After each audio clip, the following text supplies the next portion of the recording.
ஒரு வெஜிடபிள் புலாவ் பண்ணலாமா? இது வந்து நான் பாஸ்மதி ரைஸு நல்லா ஒரு டம்ளர் எடுத்துகிட்டு இருக்கேன். அந்த ஒரு டம்ளர் எடுத்துகிட்டு நல்லா களைஞ்சி ஒரு 20 மினிட்ஸ் போல் இதை ஊற வச்சுருந்தேன். வாட்டர் எடுத்துட்டு வெறுமனே அந்த ஜலத்தை இருத்துட்டு இதை ஊற வச்சுருக்கேன். இதை இப்போ ஒரு ஸ்பூன் நெய் விட்டுக்கணும். இதில் நெய் விட்டுன்னுட்டு 2 கிராம்பு போட்டுருக்கேன். நான் ரொம்ப மைல்டாக தான் மசாலாலாம் யூஸ் பண்ணுவேன், ரொம்ப ஜாஸ்தியெலாம் போட மாட்டேன்.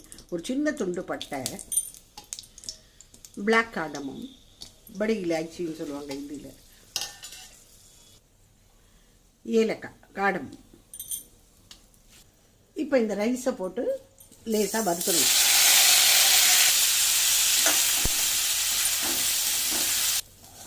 இதை வறுத்தாச்சு, மேலே எடுத்துடலாம். நான் இந்த டம்ளரால் ஒரு டம்ளர் ரைஸ் போட்டேன். அது கரெக்டாக 2 டம்ளர் நம்ம அளந்து இதுக்கு ஜாஸ்தி விட்டுருணும். அடுத்த அரிசியும் இதில் கலந்துடும். கொஞ்சமாக உப்பு போட்டு இது குக்கரில் 2 விசிலுக்கு வைக்க போகிறோம். 2 விசிலில் கரெக்டாக அணைச்சி விட்றணும். 2 பே லீஃபையும் போட்டு நம்ம 2 விசிலுக்கு வைக்கணும்.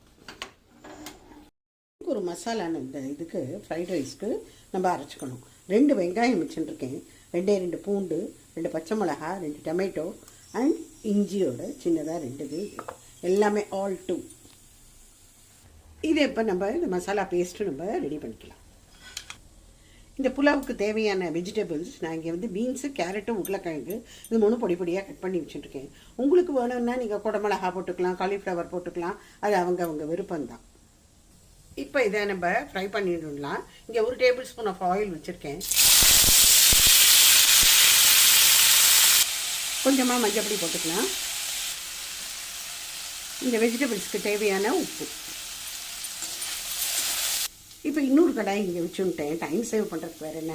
இந்த மசாலா அரைச்சுருக்கேன் இல்லையா, அது இதில் நல்லா வதக்கிடலாம். நம்ம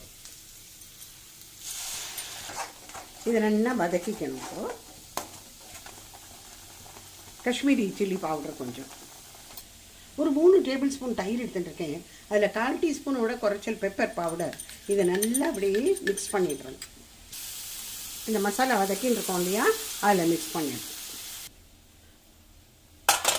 புலாவுக்கு ரைஸ் வச்சுருக்கோம் இல்லையா, அது ரெடி ஆகிடுது. நல்லா தனித்தனியாக பண்ணிடுது. இது எல்லாத்தையும் ரைஸு, வெஜிடபிள் அண்ட் மசாலா எல்லாத்தையும் இப்போ மிக்ஸ் பண்ண போகிறோம். அவ்வளோதான்.